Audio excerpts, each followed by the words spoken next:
पद्मविभूषण आशा भोसले यांच्या पार्थिवावर आज अंत्यसंस्कार. शिवाजी पार्क स्मशानभूमीत आशाताईंना देण्यात येणार अखेरचा निरोप.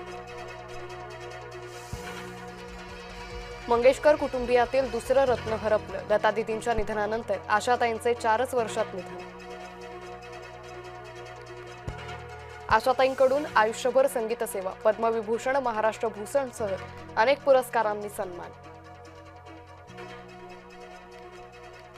गोंदू अशोक खरातची आज पोलीस कोठडी संपणार. 3ऱ्या गुन्ह्यात खरातला देण्यात आली होती पोलीस कोठडी. आज 4थ्या गुन्ह्यात एसआयटी करणार पोलीस कोठडीची मागणी.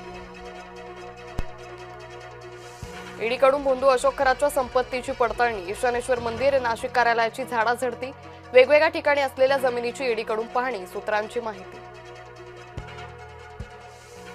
कर्नाटकच्या राजकारणात मोठा भूकंप. काँग्रेसचे 30 आमदार तातडीनं दिल्लीला रवाना. राहुल गांधींची घेणार भेट.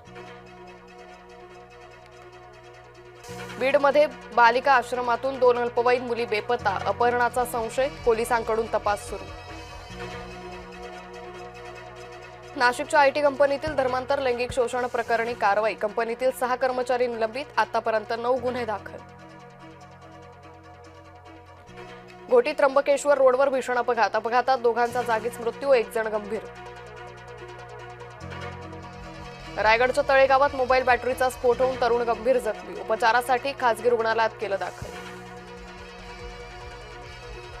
विदर्भात उष्णतेची लाट तीव्र. बहुतांश जिल्ह्यात तापमान 40 अंशांच्या पुढे. उकाड्यानं नागरिक हैराण.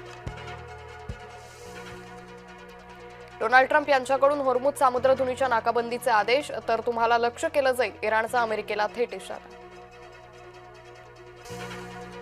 अमेरिकेच्या अटींना इराणचा बिग नो. इस्लाममधील 21 तासांची चर्चा ठरली निष्फळ.